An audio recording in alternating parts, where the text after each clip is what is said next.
Ether के भौतिक गुण, physical properties of ether. Ether में CO आबंध कैसे होते हैं? ध्रुवीय होते हैं, मीन्स पोलर होते हैं, अतः ईथरों का एक नेट डाइपोल मूवमेंट होता है। ईथरों की अल्प ध्रुवता इनके क्वथनांकों को बहुत अधिक प्रभावित नहीं करती, जो कि समतुल्य आणविक द्रव्यमान वाले एल्केनों के क्वथनांकों के समान होते हैं, परंतु एल्कोहलों के क्वथनांकों से बहुत कम होते हैं। जैसे नॉर्मल पेंटेन की बात करें तो इसमें 5 कार्बन है, 12 हाइड्रोजन है, तो इसका जो बॉइलिंग पॉइंट कितना है? 309.1 केल्विन होता है। इसी प्रकार हम इथॉक्सी इथेन की बात करते हैं तो इसका जो बॉइलिंग पॉइंट है वो कितना है? 307.6 केल्विन होता है। और ब्यूटेन 1 ऑल का कितना होता है? 390। तो आप इन तीनों में देखिए सबसे कम किसका है? एल्कीन का। उससे अधिक किसका है? ईथर का। और सर्वाधिक किसका है? एल्कोहल का। एल्कोहल का सर्वाधिक क्यों होता है? इसका कारण क्या होता है कि इसके बीच में इंटरमॉलिक्यूलर हाइड्रोजन बॉन्ड फॉर्मेशन होता है।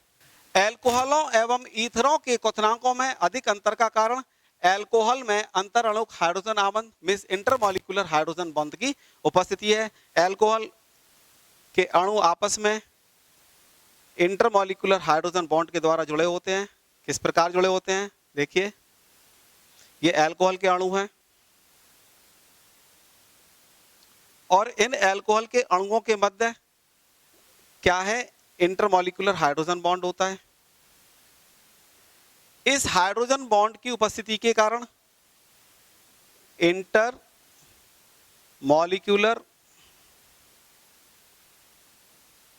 हाइड्रोजन बॉन्ड की उपस्थिति के कारण एल्कोहल के क्वथनांक ईथरों की तुलना में कैसे होते हैं? अधिक होते हैं।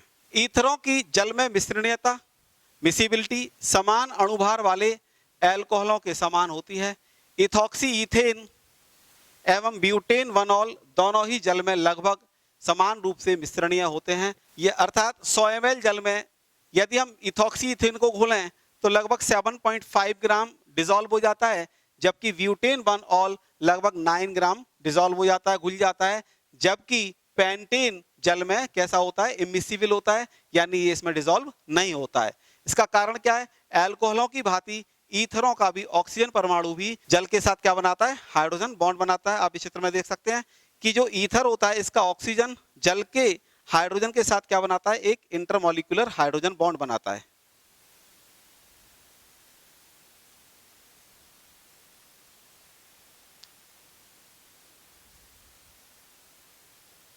एल्कोहल भी बनाता है। ROH जल के अणु के साथ क्या बनाएगा? हाइड्रोजन बॉन्ड बनाएगा, इंटरमॉलिक्यूलर हाइड्रोजन बॉन्ड। तो ये दोनों तो जल में घुल गए, लेकिन जो पेंटेन होता है, पेंटेन में कोई भी हाइड्रोजन बंध नहीं बनता है, अतः ये जल के साथ कैसा होता है? अमिश्रणीय होता है। केमिकल रिएक्शंस, ईथरों में CO आबंध का विदलन means cleavage of CO bond in ethers. ये CO बॉन्ड का क्लीवेज यानी विघटन होना है, टूटना है। ईथर का जो फंक्शनल ग्रुप होता है ये सबसे कम अभिक्रियाशील होता है। ईथरों के CO बॉन्ड का जो क्लीवेज होता है वो ड्रास्टिक कंडीशंस में हाइड्रोजन हैलाइडों के आधिक्य में होता है। जैसे डाई एल्किल ईथर की अभिक्रिया से एल्किल हैलाइड के 2 अणु प्राप्त होते हैं। स्टेप बाय स्टेप बात करते हैं। तो पहले क्या होता है कि ईथर हाइड्रोजन हैलाइड से क्रिया करेगा तो क्या प्राप्त होगा? ये OR ग्रुप इस H को लेकर ROH बना देगा और RX बन जाएगा। अब ये ROH फिर HX से रिएक्शन करेगा तो OH और H मिलकर वाटर मॉलिक्यूल बन जाएगा और फिर RX बन जाएगा। इस प्रकार हम देखते हैं कि एल्काइल हैलाइड के हमें क्या प्राप्त हो जाते हैं? 2 अणु प्राप्त हो जाते हैं। एराइल ऑक्सीजन मींस ARO जो बेंजीन से O जुड़ी होती है, इसकी बात कर रहे हैं। आबंध के अधिक स्थायी होने के कारण एल्काइल एराइल ईथर्स का एल्काइल ऑक्सीजन आबंध विदलित होता है। मींस यहां पर जो O है वो जुड़ा रह जाता है और ये R रिप्लेस हो जाता है। O है वो AR के साथ लिंक रह जाता है और ये जो रिमेनिंग पोर्शन है R वाला ये यहां से अलग हो जाता है। एग्जाम्पल देखिए, यहां पर क्या है आपके पास? एक ईथर है। कौन सा ईथर है? Alkyl aryl ether. Alkyl aryl ether, इसकी रिएक्शन किससे कर रहे हैं? हाइड्रोजन हैलाइड से। तो ये O अपनी जगह रहेगा, ये R और X मिलके क्या बन जाएगा? RX, और ये H कहां जाएगा? इस O के साथ। तो क्या प्राप्त हो जाएगा? यहां पर हमें फिनॉल प्राप्त हो जाएगा, प्लस एल्काइल हैलाइड भी प्राप्त होते हैं। दो विभिन्न एल्किल समूह वाली ईथर भी इसी प्रकार से विदलित होती हैं, मिस टूटती हैं। जैसे आपके पास आ जाए CH3O C2H5 प्लस HBr, तो क्या होगा? ये CH3Br बन जाएगा प्लस C2H5OH बन जाएगा। हाइड्रोजन हैलाइडों की अभिक्रियाशीलता का क्रम इस प्रकार होता है। सबसे ज्यादा अभिक्रियाशील कौन होते हैं? HI, उससे कम अभिक्रियाशील HBr, और सबसे कम अभिक्रियाशील HCl। ये आपको नोट करके लिखना है, ये एग्जाम पर्पज के हिसाब से बहुत ज्यादा इंपॉर्टेंट होता है कि हाइड्रोजन हैलाइडों की अभिक्रियाशीलता का क्रम आपको लिखना है ईथर के साथ। तो सबसे ज्यादा अभिक्रियाशील कौन होते हैं? हाइड्रोजन हैलाइड में सबसे ज्यादा क्रियाशील होते हैं हाइड्रोजन आयोडाइड, उससे कम अभिक्रियाशील हाइड्रोजन ब्रोमाइड, और सबसे कम अभिक्रियाशील हाइड्रोजन क्लोराइड होते हैं। ईथरों का विदलन मिसक्लीवेज सांद्र HI अथवा HBr द्वारा उच्च ताप पर होता है। जब इनमें एक एल्किल समूह तृतीयक होता है तो तृतीयक हैलाइड भी प्राप्त होता है। जैसे आप एग्जाम्पल देख सकते हैं कि जो एक एल्काइल ग्रुप है, ये वाला ग्रुप कौन सा है? ये तृतीयक एल्काइल ग्रुप है। तो ईथर के साथ तृतीयक एल्किल समूह जुड़ा हुआ है, तो यहां पर क्या प्राप्त होगा? तृतीयक एल्किल हैलाइड ही प्राप्त होगा। यानी जो हैलोजन ग्रुप है वो किससे लगेगा? इस तृतीयक वाले कार्बन एटम से लगेगा। तो इस प्रकार क्या प्राप्त हो जाएगा? तृतीयक एल्काइल हैलाइड प्राप्त हो जाएगा और एल्कोहल प्राप्त हो जाएगा। ये बात आपको नोट करनी है कि जब कभी ईथर पर तृतीयक एल्काइल ग्रुप लगा होता है, हाइड्रोजन हैलाइड से अभिक्रिया करने पर हैलोजन समूह तृतीयक एल्काइल हैलाइड बनाता है। मींस क्या है कि हैलोजन समूह तृतीयक एल्काइल ग्रुप के कार्बन से जुड़ जाएगा और तृतीयक एल्काइल हैलाइड बनाएगा। तो यहां पर क्या बन जाएगा? Tertiary butyl iodide.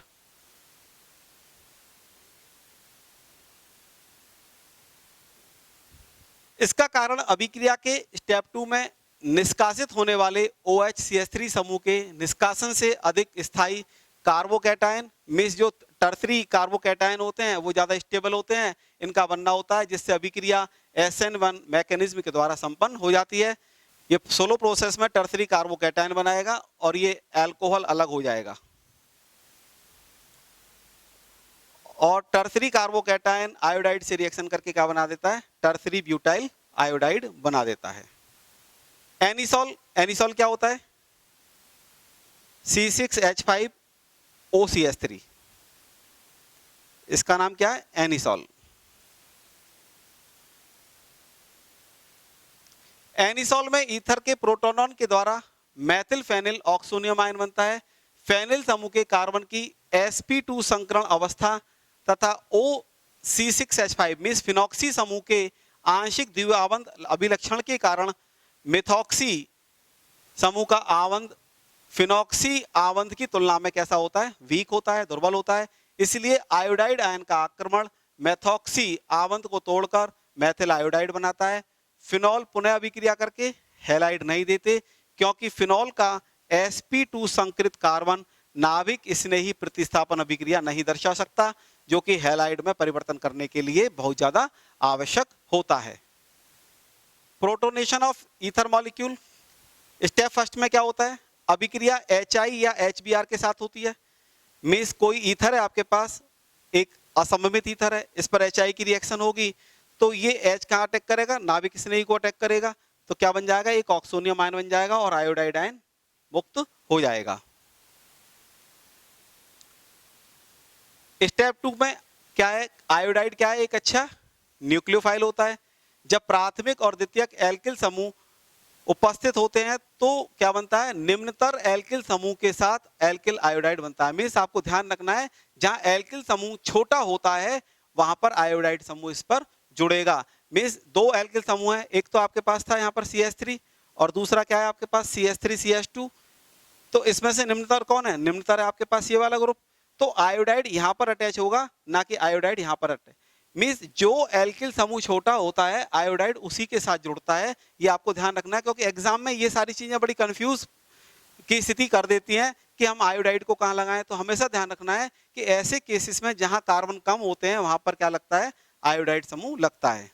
देखिए आयोडाइड समूह कहाँ लगा, निम्नतम वाले एल्काइल समूह से लगा, मीन्स CH3I बन जाएगा, और जो रिमेनिंग पोर्शन है वो क्या बन जाएगा, एल्कोहल समूह बन जाएगा। तो इस प्रकार इस अभिक्रिया की मैकेनिज्म को दर्शाया जा सकता है। स्टेप 3 में HI आधिक्य में होता है तो अभिक्रिया उच्च ताप पर की जाती है। तो एथेनॉल HI के दूसरे अणु के साथ अभिक्रिया करके क्या बना देता है, एथिल आयोडाइड बना देता है। मीन्स जो इथेनॉल है वो HI से पुनः क्रिया कर जाएगा, तो फिर क्या होगा, फिर आयोडाइड अभिक्रिया करके किस में कन्वर्ट हो जाएगा, एल्काइल, यानी यहाँ पर एथिल आयोडाइड में कन्वर्ट हो रहा है, या हम कह सकते हैं एल्काइल आयोडाइड में कन्वर्ट हो जाएगा। एनसीईआरटी का एग्जाम्पल है 11.7, निम्नलिखित ईथरों का HI के साथ गर्म करने से प्राप्त मुख्य उत्पाद दीजिए। अभिक्रिया है आपके पास CH3 CH2 CH CH3 CH2O CH2 CH3, और दूसरा है CH3 CH2 CH2O C CH3 CH3 CH2 CH3, और तीसरा है C6H5 CH2O C6H5।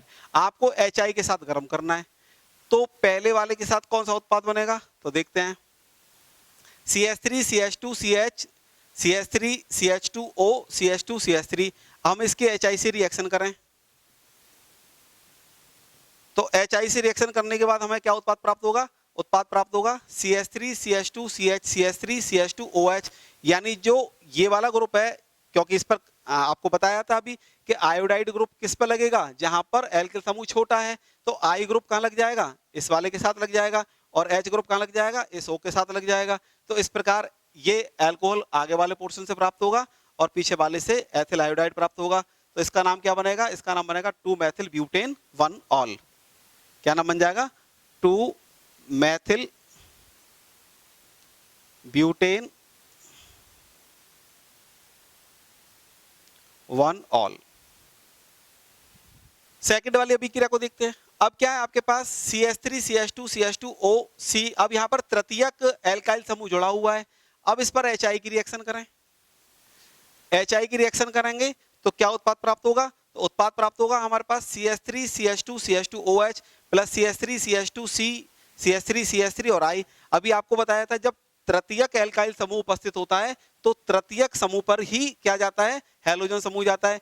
तो ये जो आयोडाइड है ये कहाँ लिंक हो जाएगा, ये इस वाले कार्बन से लिंक हो जाएगा, और जो हाइड्रोजन है वो कहाँ लिंक होगा, इस O से लिंक हो जाएगा।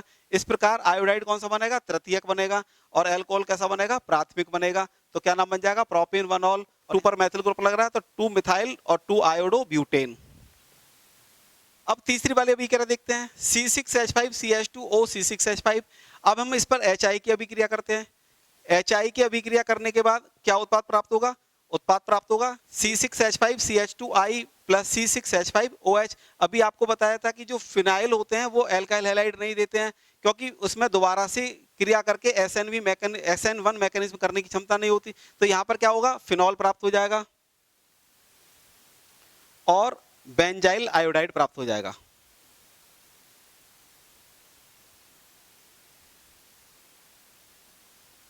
इलेक्ट्रोफिलिक सब्स्टिट्यूशन रिएक्शन की बात करते हैं।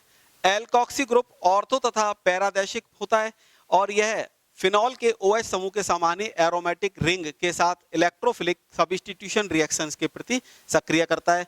जैसे आप देख सकते हैं यहाँ पर जो C6H5 ग्रुप है इससे क्या लग रहा है, OR, मींस एल्कोक्सी ग्रुप आपके पास लग रहा है।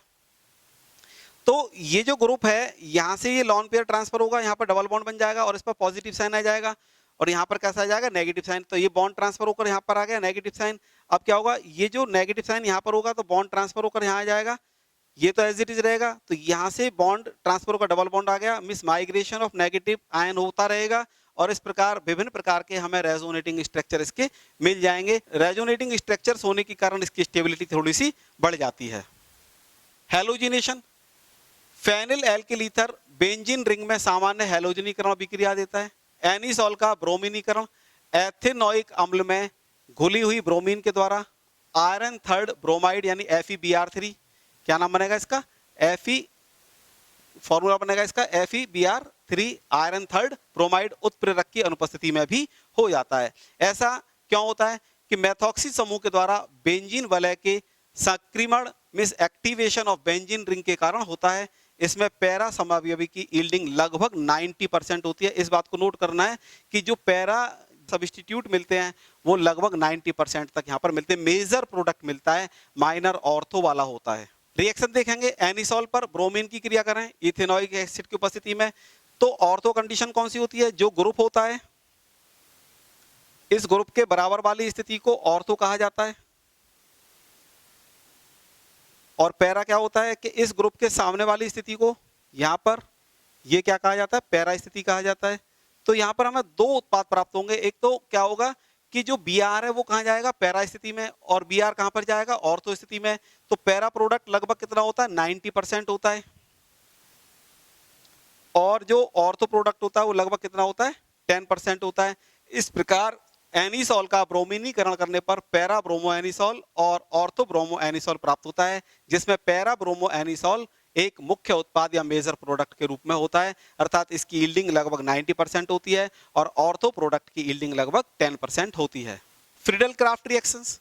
एनिसॉल फ्रीडल क्राफ्ट अभिक्रिया देता है। एल्यूमिनियम क्लोराइड उत्प्रेरक की उपस्थिति में एल्किल हैलाइड तथा एसिल हैलाइड की अभिक्रिया द्वारा एल्किल तथा एसिल समूह ऑर्थो और पैरा स्थितियों में प्रवेश करते हैं। मिस CH3 ग्रुप या C2H5 ग्रुप ये कौन सी स्थिति में जाएगा? ऑर्थो या पैरा स्थिति में जाएगा। इसी प्रकार CH3CO समूह कौन सी स्थिति में जाएगा? ऑर्थो तथा पैरा स्थिति में ही जाएगा। रिएक्शन देखिए, एनिसॉल पर हम रिएक्शन कर रहे हैं मैथिल क्लोराइड की। एनिसॉल इस पर रिएक्शन किसकी करें? मिथाइल क्लोराइड की।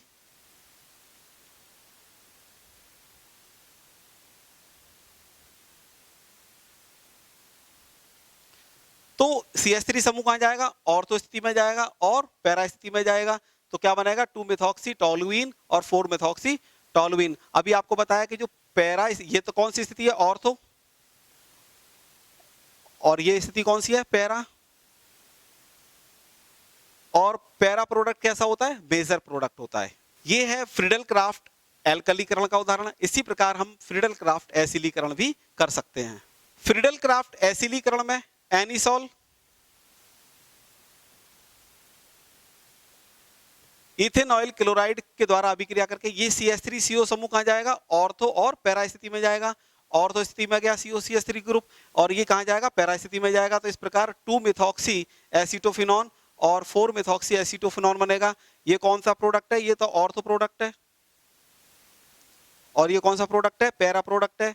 और अभी आपको बताया था कि पैरा प्रोडक्ट कैसा होता है? मेजर प्रोडक्ट होता है। ऑलवेज रिमेंबर कि इन केसेस में पैरा प्रोडक्ट कैसा होता है? मेजर यानी मुख्य उत्पाद होता है। नाइट्रीकरण मींस नाइट्रेशन।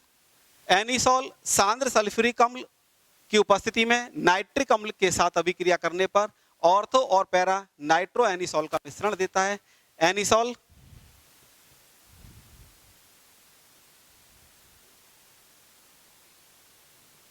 इस पर HNO3 की क्रिया करें H2SO4 की उपस्थिति में, तो NO2 समूह कहां पर जाएगा? NO2 समूह जाएगा ऑर्थो स्थिति में और पैरा स्थिति में। NO2 समूह जब ऑर्थो स्थिति में जाता है तो क्या बनेगा? 2-नाइट्रो एनिसॉल मींस ये ऑर्थो प्रोडक्ट हो गया, तो ये होगा माइनर प्रोडक्ट। और जब ये पैरा स्थिति में जाएगा तो 4-नाइट्रो एनिसॉल मिलेगा, ये कैसा होगा? मेजर प्रोडक्ट होगा। ये ऑर्थो प्रोडक्ट है और ये कैसा प्रोडक्ट है? पैरा प्रोडक्ट है। और आप जानते हो कि पैरा प्रोडक्ट कैसा होता है? मेजर प्रोडक्ट होता है। एनसीईआरटी का इंटेक्स्ट क्वेश्चन नंबर 11.10, इथेनॉल और 3-मिथाइल पेंटेन 2 ऑल से प्रारंभ करके 2-इथॉक्सी 3-मिथाइल पेंटेन के विलियमसन संश्लेषण की अभिक्रिया लिखिए। आपको एक रिएक्शन लिख रही है जिसमें इथेनॉल और 3-मिथाइल पेंटेन 2 ऑल से प्रारंभ करना है और क्या प्राप्त करना है? 2-इथॉक्सी 3-मिथाइल पेंटेन। और हमें कौन सी अभिक्रिया करनी है? विलियमसन। अब देखिए विलियमसन अभिक्रिया होगी तो हमें क्या चाहिए? एक तो एल्काइल हैलाइड चाहिए और दूसरा सोडियम एल्कोक्साइड चाहिए। तो हम यहाँ पहले प्राप्त करेंगे यहाँ पर एल्काइल हैलाइड और एक सोडियम एल्कोक्साइड। सबसे पहले हम 3-मिथाइल पेंटेन 2 ऑल, इस पर हम सोडियम की क्रिया करेंगे। 3-मिथाइल पेंटेन 2 ऑल, 3-मिथाइल पेंटेन 2 ऑल, इस पर हमने सोडियम की अभिक्रिया कर दी। तो क्या होगा? यहां से जो H है वो हट जाएगा और इसके स्थान पर क्या आ जाएगा? Na आ जाएगा। तो हमें क्या प्राप्त हो जाएगा? सोडियम एल्कोक्साइड प्राप्त हो जाएगा। क्लियर। अब क्या करेंगे, जो इथेनॉल है इसको हम एल्काइल हैलाइड में कन्वर्ट करेंगे। इथेनॉल पर HBr की रिएक्शन करेंगे तो क्या प्राप्त हो जाएगा, इथाइल ब्रोमाइड प्राप्त हो जाएगा।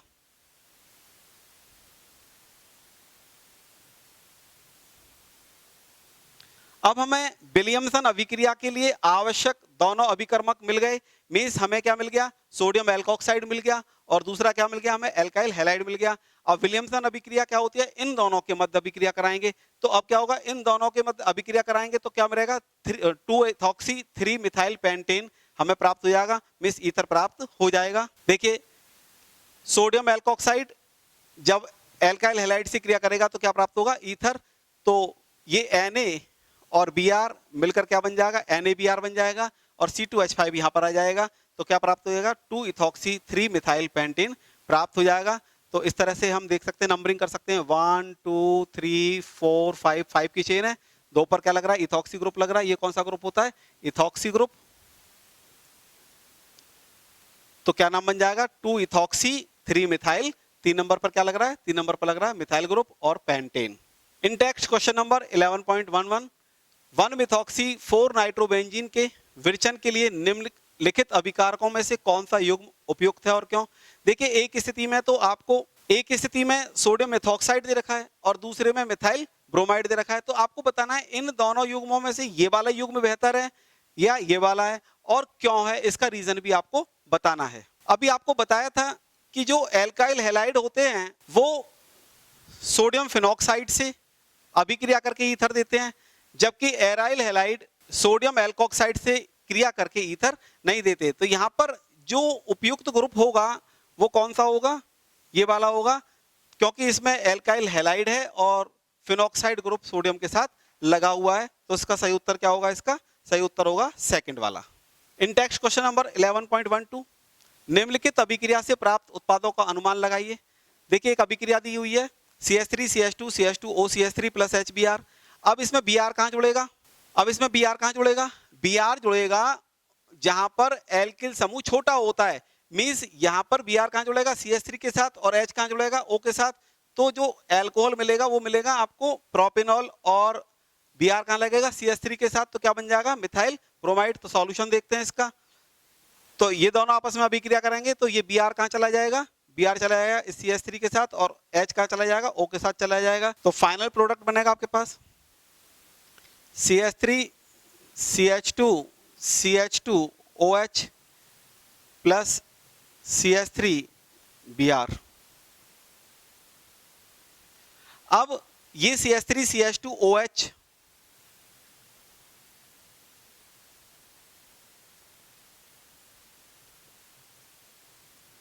ये HBr से रिएक्शन कर जाएगा तो क्या बन जाएगा, CH3 CH2 CH2 Br plus H2O। इस प्रकार फाइनली हम क्या कह सकते हैं कि इन दोनों अभिकर्मकों की क्रिया के द्वारा हमें कौन कौन से 2 उत्पाद प्राप्त होंगे, हमें 2 उत्पाद प्राप्त होंगे, एक प्रोपाइल ब्रोमाइड और दूसरा मिथाइल ब्रोमाइड। इन टेक्स्ट क्वेश्चन नंबर 11.12, निम्नलिखित अभिक्रिया से प्राप्त उत्पादों का अनुमान लगाइए। आपको इथॉक्सी बेंजीन दे रखी है, इस पर HBr की अभिक्रिया करनी है।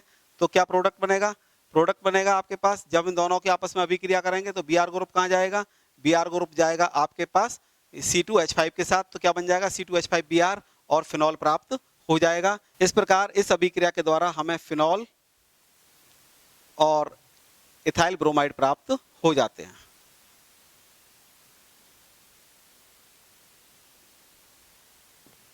इसका नाम क्या है, इथॉक्सी बेंजीन।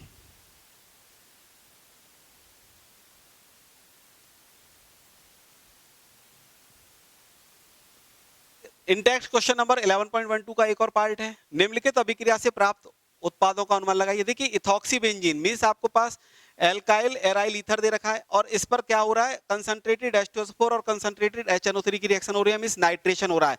और आप जानते हो कि जब हम इथॉक्सी बेंजीन का नाइट्रेशन करेंगे तो ऑर्थो और पैरा 2 उत्पाद हमें प्राप्त होंगे, और ऑर्थो और पैरा नाइट्रो इथॉक्सी बेंजीन हमें प्राप्त हो जाएगी। तो क्या इसका उत्पाद मिलेगा, तो उत्पाद मिलेगा हमें ऑर्थो एंड पैरा, ये ortho and para nitro ethoxy benzene प्राप्त हो जाएगी। और जो पैरा प्रोडक्ट होता है ये कैसा होता है, ये मेजर होता है, और ऑर्थो प्रोडक्ट कैसा होता है, ये माइनर होता है।